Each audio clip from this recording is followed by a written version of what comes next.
Hey everyone, welcome back to another episode of End Health with Nick and Jiordana. And this week we're going to be talking about digestion and, like, more importantly, kind of like bloating and some of the negative side effects of not being able to digest your food properly.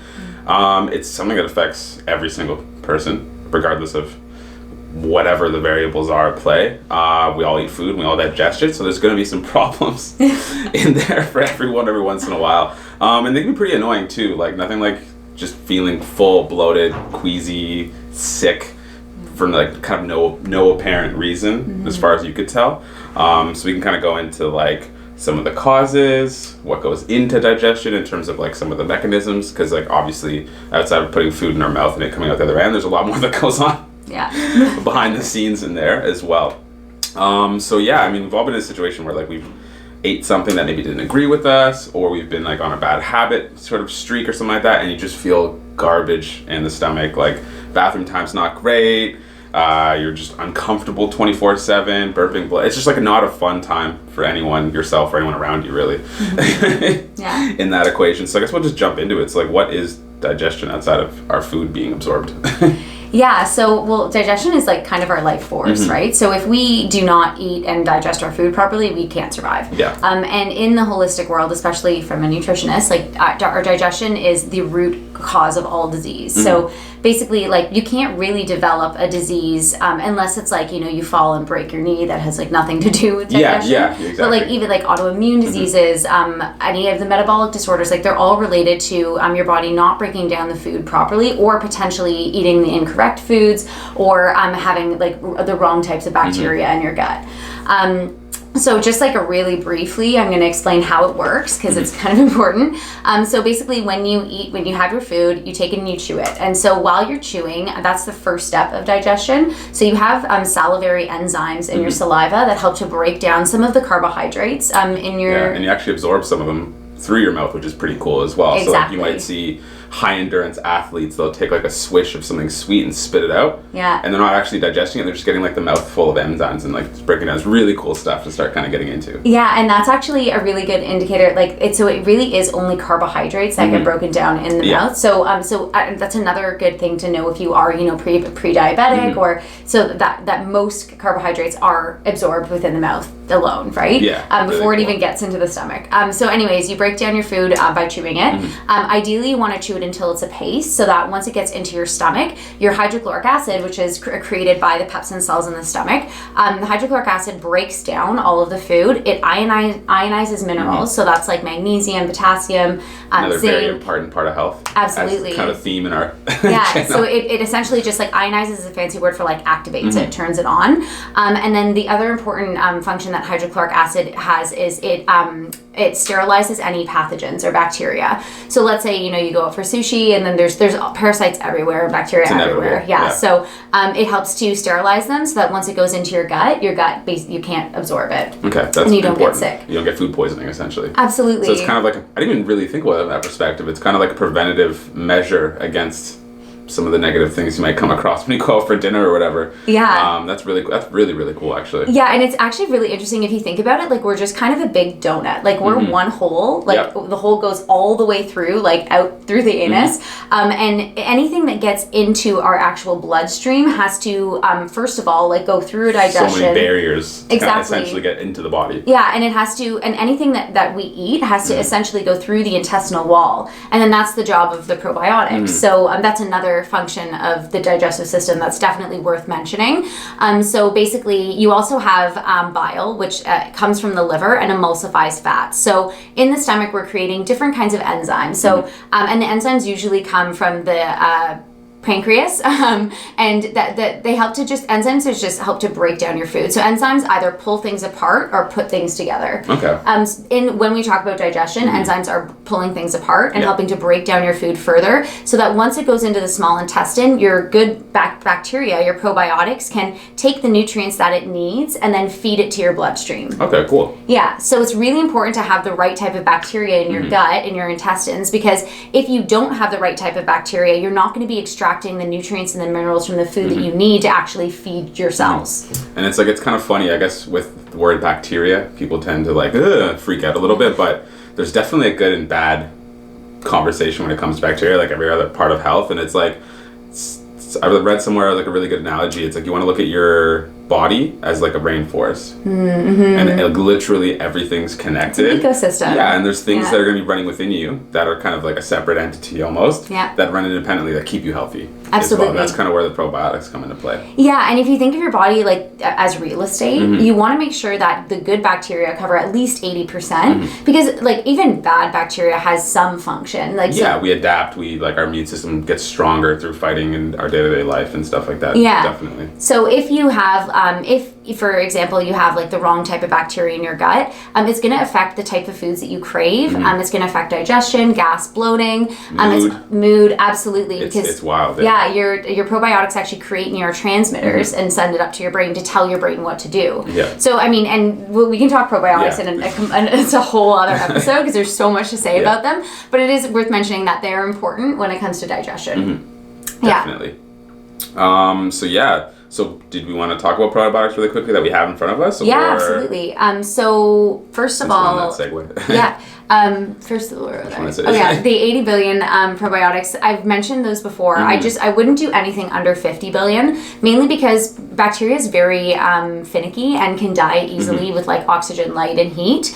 So you definitely want something that's going to be enough to surpass the hydrochloric acid and get within your intestinal tract. Now, the important thing about the probiotics is just to know that so you can take a probiotics of like externally, but in order to get them to like stick around and camp out, you have to feed them the right type of food. So that's called prebiotics. Okay. And the prebiotics are essentially whole foods. It's not rocket science. Typically the higher fiber foods, so things like Jerusalem artichokes or like anything that's really, really high in fiber, leafy greens, those type of things. Those are going to really help to feed the good bacteria, and then they'll stick around. So I think everybody should be on a probiotic, but if you take a probiotic and you still continue to eat like the standard American diet, so just like a lot of processed foods, it's going to help temporarily while it's in your system, but then it's just going to leave. It's kind of like you're adding to the process, but inevitably everything else you're doing is kind of trumping that essentially. Okay. That's really good to know. And you actually answered one of my questions as well with like pre and probiotics, because like I honestly just didn't really know the difference and grabbed whatever I wanted to grab at the grocery store or whatever, or like a health food store. But that's actually really, really good to know, because like to be honest, I just was like, okay, let me just get biotics, whatever the pre or pro. So there are like, because there's like billions and billions of different strains of bacteria. The most common ones are lactobacillus, and that's the one that you definitely want in your intestinal tract. And other companies might sell prebiotic formulas to help feed the probiotics. In my opinion, you can do it with diet alone. Like you definitely don't want to be supplementing all the time if you don't need to, right? And so it's also, it sounds like it's going to be a good idea anyway, because it sounds like the prebiotics is just sort of like a healthy lifestyle. Yeah, that you should be living anyway. Yeah. And if you want to fix your digestion, like the food that you put into your body really, really matters. Yeah, it's literally everything when it comes to that, because it's like how much stress do you want to put through that system, or how easy do you want the system to be running? Is kind of the conversation about food, right? Yeah. And so, like, I think it's important to just talk about how the digestive system can become compromised. In my opinion, pretty easily. In my opinion, it does really start with the hydrochloric acid production.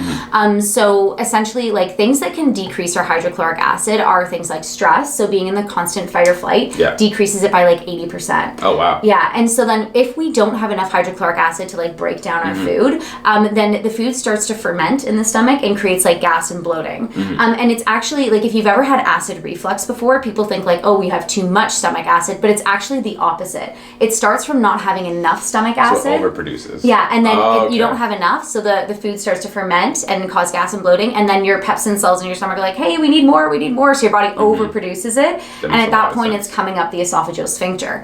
That's why you're tasting food from 3 days ago. Exactly. That's gross, but it's good to know. And then once the food like ferments inside your stomach, it actually can't it can't feed your cells. So all it can do is feed bad bacteria. It's essentially like you've eaten a rotten apple, and now your body's trying to figure out what to do with it. Is kind of what is going on. And the types of bad bacteria like Candida albicans and like other types of funguses and different bacteria that live inside our gut really thrive off of this like fermented food, and they thrive off of like sugars and alcohols and that kind of thing. So if you're feeding the bad bacteria, then the bad bacteria are going to proliferate and they're going to grow and kick the good bacteria out.